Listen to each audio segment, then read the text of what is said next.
Hi, welcome back to my studio. I'm Kym Balthazar Fetzko, and I'm happy that you're here. I am finally doing part 2 of the making of this abstract painting. So if you haven't seen part 1, go back and take a look, but I hope you enjoy my process on how I made this one.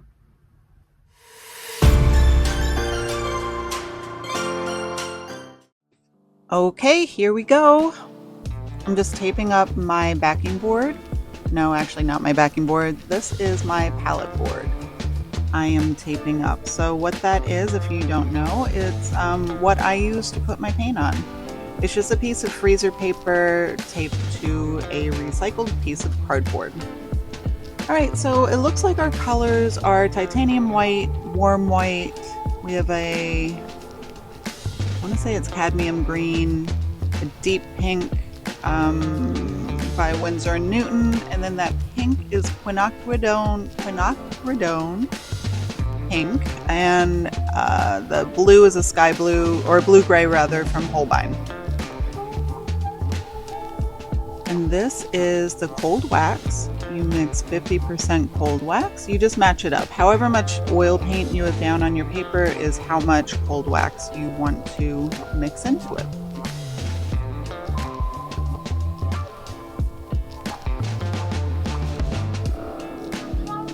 Isn't that a really pretty purple?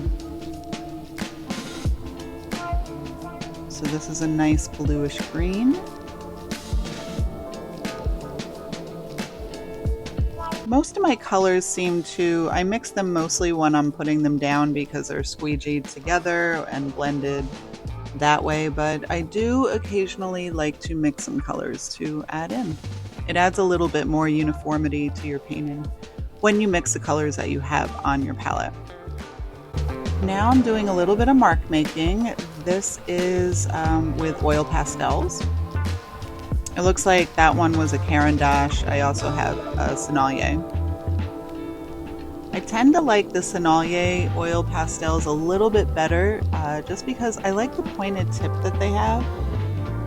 If the Caran d'Ache had that, I think, they'd be pretty even. The Sennelier, I do think, is a little bit softer though, but regardless, they're both great brands and a lot of fun to play with. So as usual, I like to apply my paint with the palette knife first and get some of my, I don't know if you would call it composition, how I'm looking at it. At this point, because it is the middle phases, I am starting to think about composition. And my placement of my colors, like how do they react with each other? Does the painting look balanced? This one, because I'm filming it, I'm not turning it, but generally I do like to look at my paintings from different angles, so I do turn them around. Isn't that purple amazing? It's so pretty.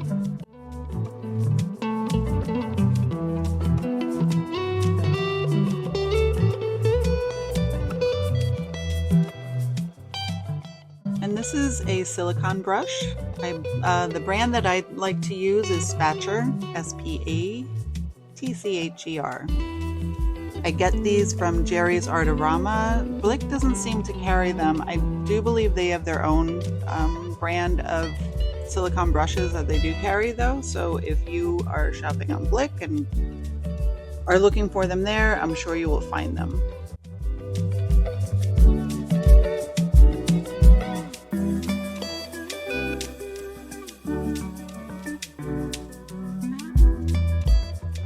I like to do a lot of finger blending, which is why I wear the glove on the one hand. I also think it looks cool.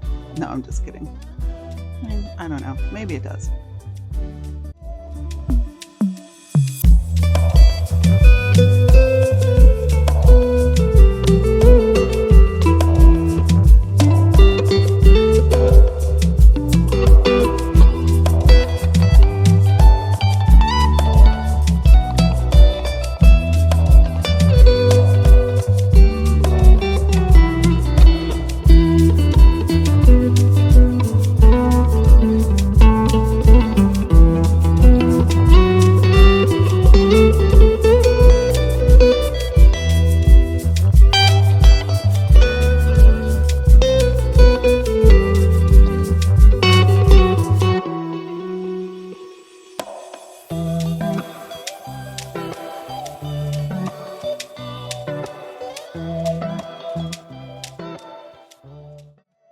taking my time blending these colors in. Now I'm getting a little bit more precise with my blending.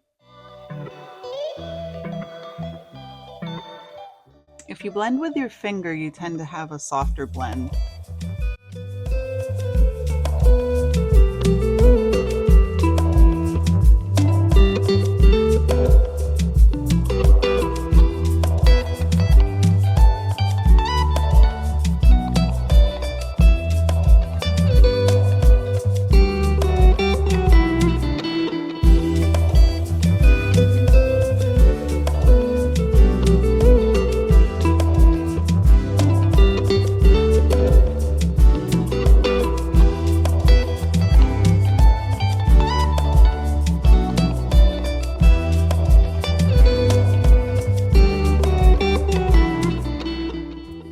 Going back in with the squeegee, this allows me to blend in larger areas.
It's nice to use the edge of the squeegee to make to dig back into your painting, into the wet paint. It creates such nice lines.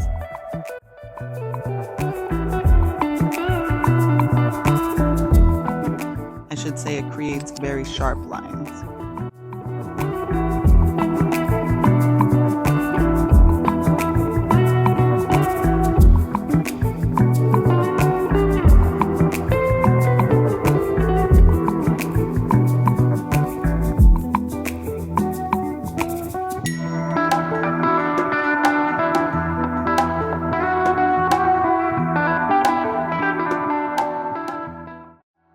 Going back in with some more of the oil pastel, just to do a little bit more mark making.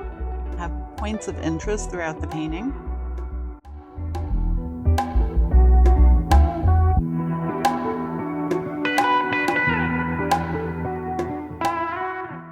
We're also building up some nice contrast in this lower corner.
Now we're going to scrape in a little bit of pan pastel. It's a chalk pastel that's pressed into a pan.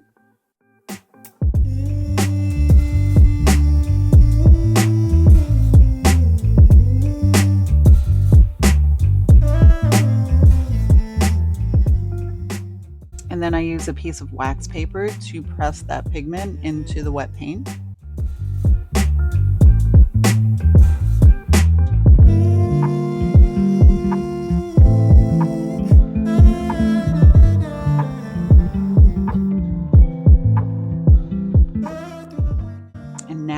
time for the big reveal, the best part.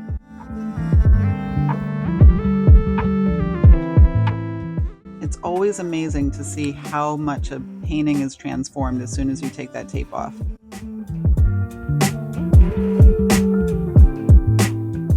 Just you wait, you'll see. And I don't know why I decided to pull out a piece of battered foam core, but I did. And this is after letting the painting sit for probably a week or so.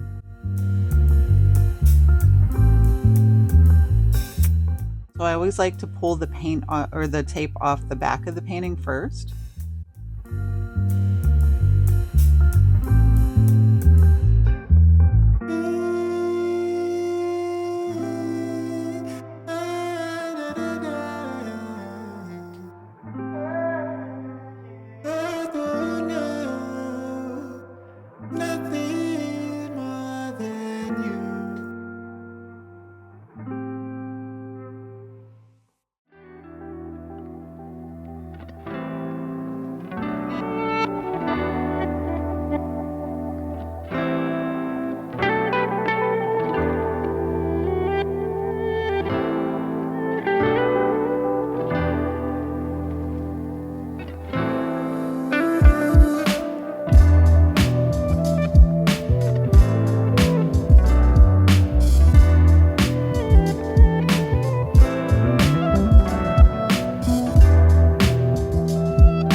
And if I didn't mention it before, this painting is done on Arches oil paper.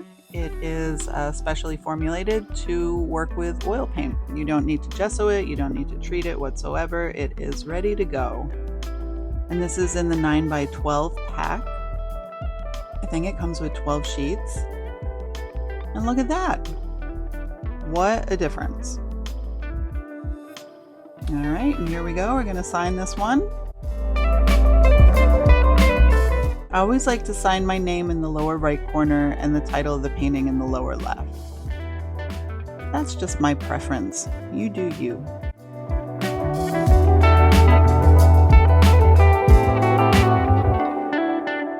And for these abstract demos, I usually just call it abstract and then the number, like the date number. So in this case, I think it might have been 8824, I think.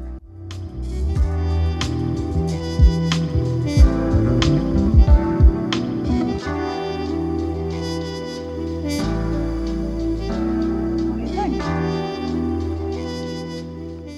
Here we go. You can see a lot of the under marks, the ones that we put down the very beginning of the painting. And you can see where the pan pastel is, how we use the edge of the squeegee to scrape back into the painting. So what I love the most about working with oil and cold wax is the push and pull of the painting. You know, you add some paint and then you go back in, you take some away, and then you add some more over top, and it's just, you know, this fun like push and pull going back and forth. So if you want to learn more, you know, in different techniques and a little bit more in depth, you can join my mailing list for upcoming courses, both online and in person. Or you can become one of my Instagram subscribers. Well, here we are at the end of this video. I hope you enjoyed it. If you did and you want to see more of these, of course, you know, like follow and ring that notification bell for any upcoming videos.